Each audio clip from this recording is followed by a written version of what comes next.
हनुमान् श्रीपदो वायुपुत्रो रुद्रो नघोजरः अमृत्यवीरवीरश्च ग्रामवासो जनाश्रयः धनदो निर्गुणः शूरो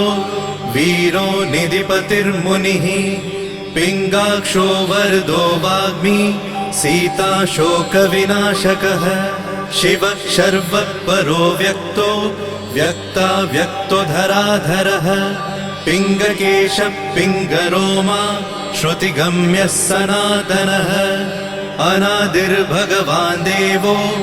विश्वहेतुर्जनाश्रयः आरोग्यकर्ता विश्वेशो विश्वनाथो हरीश्वरः भर्गो रामो रामभक्तः कल्याणप्रकृतिस्थिरः विश्वम्भरो विश्वमूर्तिर्विश्वाकारश्च विश्वपः विश्वात्मा विश्वसेव्योऽथ विश्वो विश्वहरो रविः विश्वचेष्टो विश्वगम्यो विश्वध्येयः कलाधरः प्लवङ्गमः कपिश्रेष्ठो ज्येष्ठो विद्यावनेचरः बालो वृद्धो युवा तत्त्वगम्यः सुखो यजः अञ्जनासूनुरव्यग्रो ग्रामशान्तो धराधरः भूर्भुवः स्वर्मर्हलोको जनो लोकस्तपो व्ययः सत्यमोङ्कारगम्यश्च प्रणवो व्यापकोमलः शिवो धर्मप्रतिष्ठाता रामेष्ठफल्गुणप्रियः गोष्पदीकृतवाराशि पूर्णकामोधरापतिः रक्षोघ्नपुण्डरीकाक्ष शरणागतवत्सलः जानकी प्राणदाता च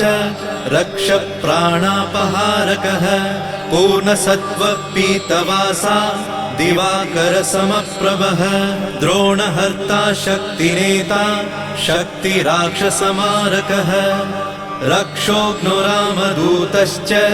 शाकिनी जीवहारकः भुभुक्कारः तारातिर्गर्वपर्वतभेदनः हेतुर्मान् प्रांशुबीजं च विश्वभर्ता जगद्गुरुः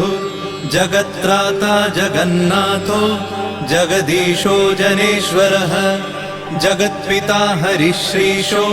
गरुडस्मयभञ्जनः पार्थध्वजो वायुपुत्रो अमितपुच्छोऽमितप्रभः ब्रह्मपुच्छ परब्रह्म पुच्छो रामेष्ट एव च सुग्रीवादियुतो ज्ञानी वानरो वानरेश्वरः कल्पस्थायी चिरञ्जीवी प्रसन्नश्च सदाशिवः सन्मतिः सद्गतिर्भुक्ति मुक्तिदः कीर्तिदायकः कीर्तिः कीर्तिपदश्चैव समुद्रः श्रीपदः शिवः उदधिक्रमणो देवः संसारभयनाशनः वार्धिबन्धनकृद्विश्व जेता विश्वप्रतिष्ठितः लङ्कारिः कालपुरुषो लङ्केशगृहभञ्जनः भूतावासो वासुदेवो वसुस्त्रिभुवनेश्वरः श्रीरामदूतः कृष्णश्च लङ्काप्रासादभञ्जनः कृष्णः कृष्णस्तुतः शान्तः शान्तिदो विश्वपावनः विश्वभोक्ता च मूर्तिग्रह ब्रह्मचारी जितेन्द्रियः ऊर्ध्वगोलाङ्गुलीमाली लाङ्गूलहतराक्षसः समीरतनुजो वीरो वीरमारो जयप्रदः जगन्मङ्गलदः पुण्यः पुण्यश्रवणकीर्तनः पुण्यकीर्तिः पुण्यगतिः जगत्पावनपावनः देवेशोजितरोधश्च रामभक्तिविधायकः ध्याता ध्येयो नभः साक्षी चेतश्चैतन्यविग्रहः ज्ञानदः प्राणदः प्राणो जगत्प्राणः समीरणः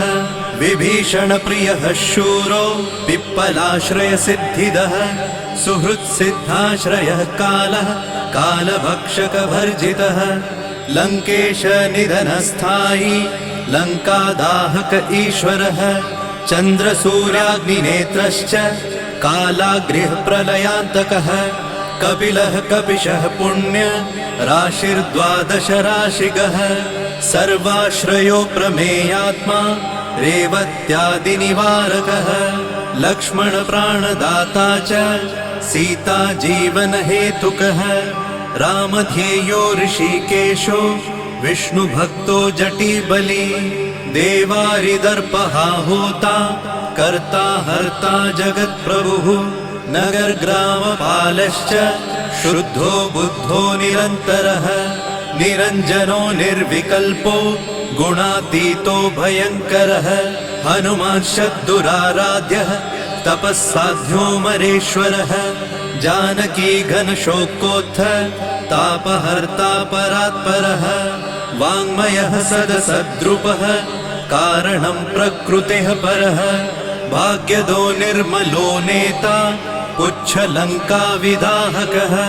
पुच्छबद्धो यातुधानो यातुधानरिपुप्रियः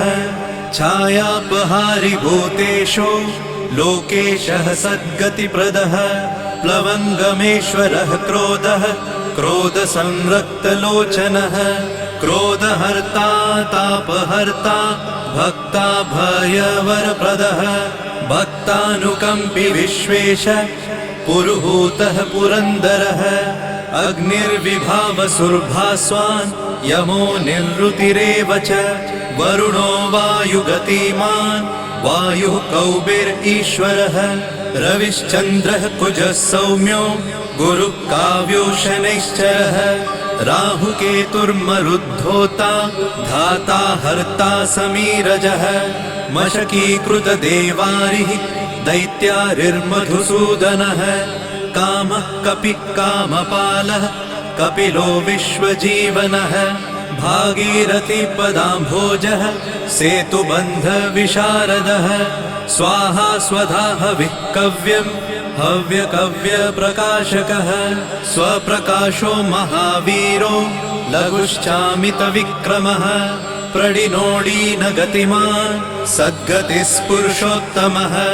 जगदात्मा जगद्योनिर्जगदन्तो ह्यनन्तकः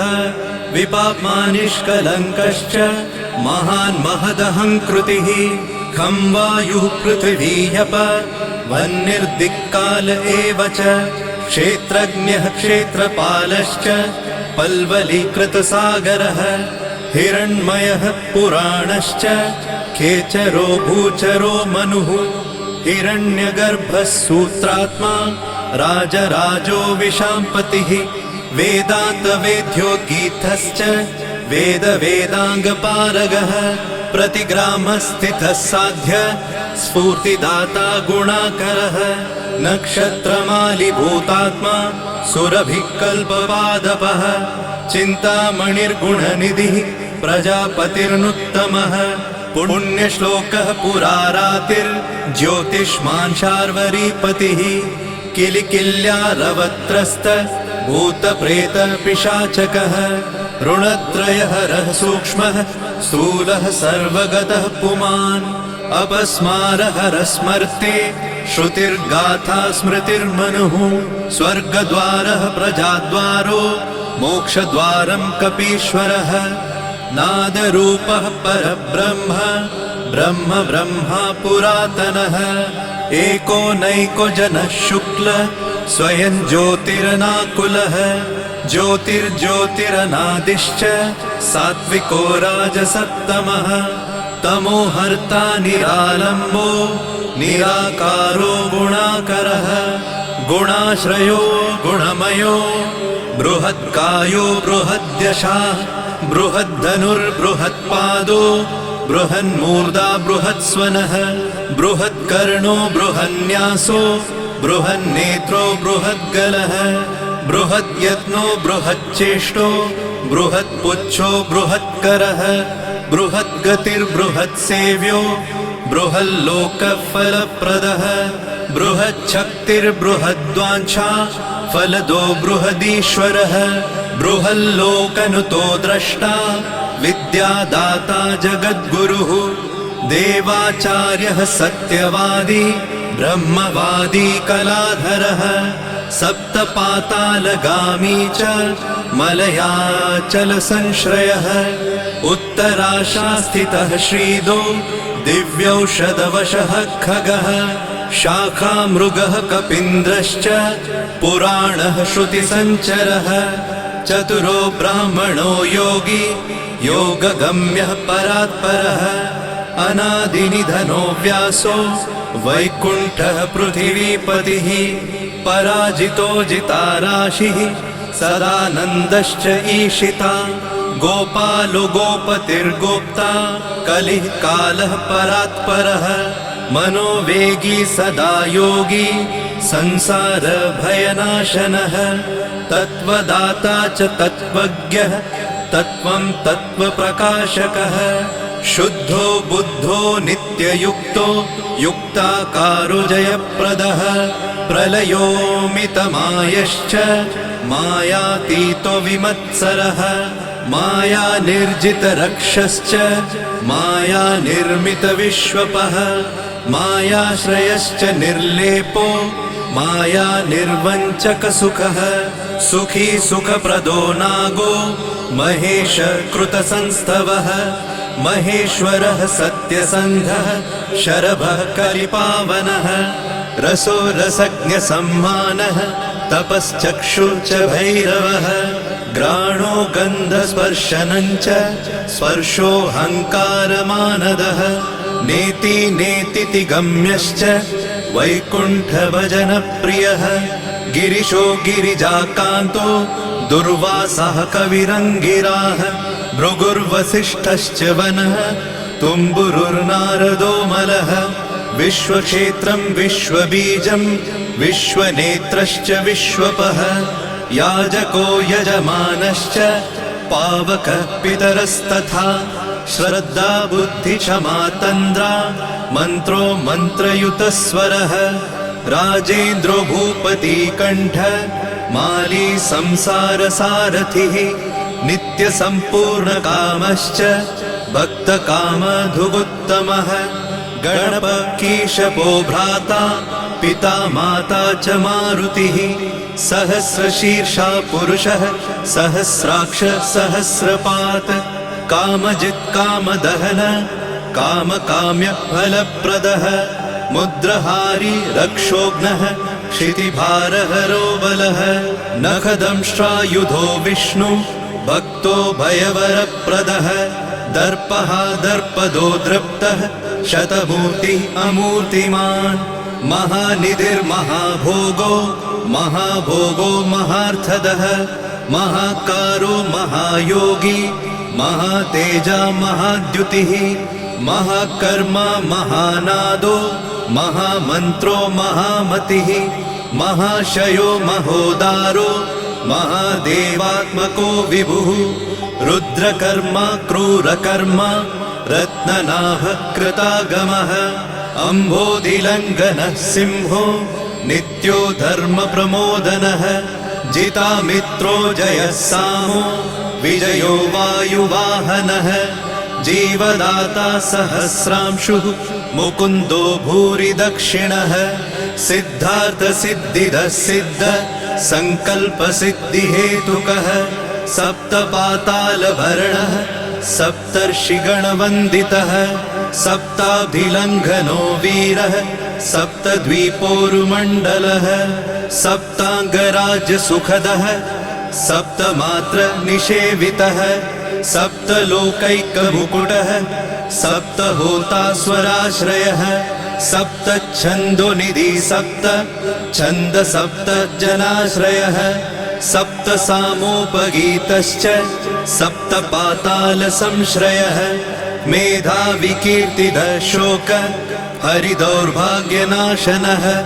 सर्ववश्यकरो भर्गो दोषघ्नपुत्रपौत्रदः प्रतिवादी मुखस्तम्भो दुष्टचित्तप्रसादनः पराभिचारशमनो दुःखघ्नुबन्धमोक्षदः नवद्वारपुराधारो नवद्वारनिकेतनः नरनारायणस्तुत्यो नरनाथो महेश्वरः मेखली कवची खड्गी भ्राजिष्णुर्विष्णुसारथिः बहुयोजन विस्तीर्ण पुच्छ पुच्छ हतासुरः दुष्टग्रहनिहन्ता च पिशाचग्रहघातुकः बालग्रहविनाशी च धर्मो नेता कृपाकरः उग्रकृत्योग्रवेगश्च उग्रनेत्र शतक्रतुः शतमन्युस्तुतस्तुत्य महातेजो महाबलः समग्रगुणशाली च व्यग्रो रक्षो विनाशकः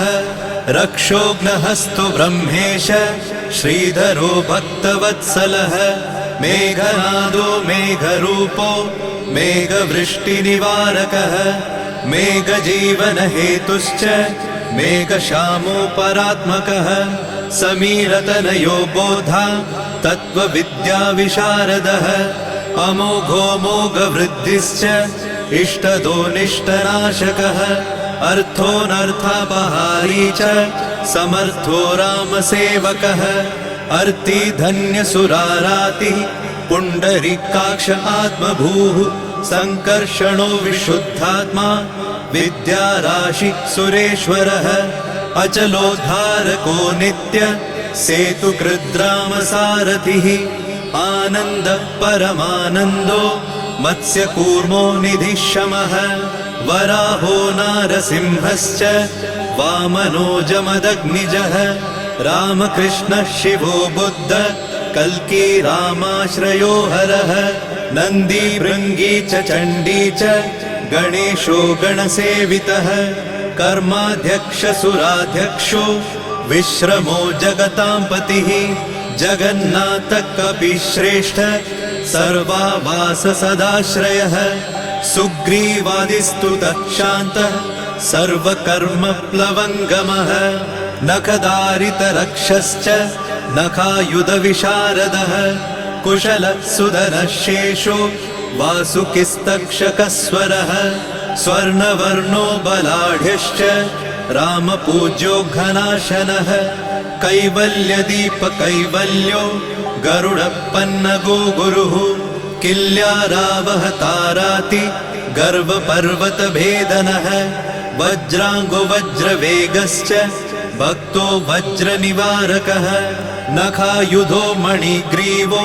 ज्वालामाली च भास्करः प्रौढप्रतापस्तपनो भक्ततापनिवारकः शरणं जीवनं भोक्ता नानाचेष्टो ह्यचञ्चलः सुस्वस्थोष्टास्य हा दुःख शमनः पवनात्मजः पावनः पवनः कान्तो भक्तागः सहनो बलः मेघनादरिपुर्मेघ नादसंहृतराक्षसः क्षरोक्षरो विनीतात्मा वानरेश सताङ्गतिः श्रीकण्ठ शितिकण्ठश्च सहाय सहनायकः अस्थूलस्त्वननुर्भर्गो देव संसृतिनाशनः अध्यात्मविद्यासारश्च अध्यात्मकुशलः सुधिः अकल्मषः सत्यहेतु सत्यगः सत्यगोचरः सत्यगर्भः सत्यरूपः सत्यसत्यपराक्रमः अञ्जनाप्राणलिङ्गश्च वायुवंशोद्भवः सुधिः भद्ररूपो रुद्ररूपः सुरूपश्चित्ररूपधृत मैनाकवन्दितः सूक्ष्म दर्शनो विजयो जयः क्रान्तदिग्मण्डलो रुद्रः प्रकटीकृतविक्रमः कम्बुकण्ठप्रसन्नात्मा हृस्वनासो वृकोदरः लम्बोष्ठकुण्डलिचित्र मालियोगविदाम्बरः विपश्चित्कविरानन्द विग्रहोऽनन्यशासनः फल्गुनीसूनुरव्यग्रो योगात्मा योगतत्परः योगवेद्यो योगकर्ता योगयोनिर्दिगम्बरः अकारादिक्षकारान्त वर्गनिर्मितविग्रहः उलूखलमुखः सिंह संस्तुतः परमेश्वरः श्लिष्टजङ्घः श्लिष्टजानु श्लिष्टपाणि शिखाधरः सुशर्मामितशर्मा च नारायणपरायणः जिष्णुर्भविष्णुरोचिष्णुर् ग्रसिष्णुस्थाणुरेव च हरिरुद्रानुकृद्वृक्ष कम्पनो भूमिकम्पनः गुणप्रवाह सूत्रात्मा वीतरागस्तुतिप्रियः नागकन्या भयध्वंसी रुक्मवर्णः कपालभृत अनाकुलो भवोपायो न पायो वेदपारगः अक्षरः पुरुषो लोक नाथो रक्ष प्रभुर्दृढः अष्टाङ्गयोगफलभुक सत्यसन्धत्पुरुष्टतः श्मशानस्थाननिलय प्रेतविद्रावणक्षमः पञ्चाक्षरः परः पञ्च मातृकोरञ्जनध्वजः योगिनी वृन्दवन्द्यश्च शत्रुघ्नोऽनन्तविक्रमः ब्रह्मचारीन्द्रियरिपुर्धृतदण्डो दशात्मकः अप्रपञ्चः सदाचार शूरसेनविदारकः वृद्धप्रमोदश्चानन्द सप्तजिह्वापतिर्धरः नवद्वारपुराधार प्रत्यग्रसामगायकः षट्चक्रधाम स्वर्लोको भयहृन्मानदो मदः सर्ववश्यकरः शक्तिर्नेता चानन्तमङ्गलः अष्टमूर्तिर्धरो नेता विरूपस्वरसुन्दरः धूमकेतुर्महाकेतु सत्यकेतुर्महारथः नन्दिप्रियः स्वतन्त्रश्च मेखली समरप्रियः लोहाङ्ग सर्वविद्धन्वि षट्कलः शर्व ईश्वरः फलभुक्फलहस्तश्च सर्वकर्मफलप्रदः धर्माध्यक्षो धर्मफलो धर्मो धर्मप्रदोऽर्थदः पञ्चविंशतितत्त्वज्ञ स्तारकब्रह्मतत्परः त्रिमार्गवसतिर्भीमः सर्वदुःखनिबर्हणः ऊर्जस्वान्निर्गलः शूली मालिगर्भो निशाचरः रक्ताम्बरधरो रक्तो रक्तमाला विभूषणः वरमाली शुभाङ्गश्च श्वेतश्वेताम्बरो युवा जयो जय परिवारः सहस्रवदनः कविः शाकिनी डाकिनी यक्ष रक्षो भूतौघभञ्जनः सद्यो जातः कामगतिर्ज्ञानमूर्तिर्यशस्करः शम्भुतेजा सार्वभौमो विष्णुभक्तप्लवङ्गमः चतुर्नवतिमन्त्रज्ञ पौलस्त्यबलदर्पः सर्वलक्ष्मीप्रदः श्रीमान् अङ्गदप्रिय ईडितः स्मृतिर्बीजं सुरेशानः संसारभयनाशनः उत्तमः श्रीपरिवार श्रीभूदुर्गा च कामदृक् सदा गतिर्मातरिष्वा रामपादाब्जषट्पदः नीलप्रियो नीलवर्णो नीलवर्णप्रियः सुहृत् रामदूतो लोकबन्धु रन्तरात्मा मनोरमः श्रीरामध्यानकृद्वीरः सदा किं पुरुषस्तुतः रामकार्यान्तरङ्गश्च शुद्धिर्गतिरनामयः पुण्यश्लोकपरानन्द परेशप्रियसारथिः लोकस्वामी मुक्तिदाता सर्वकारणकारणः महाबलो महावीरः पारावारगतिर्गुरुः समस्तलोकसाक्षी च समस्तसुरवन्दितः सीता समेत श्रीराम पादसेवाधुरन्धरः इति श्री आञ्जनेय सहस्रनाम स्तोत्रम् सम्पूर्णम्।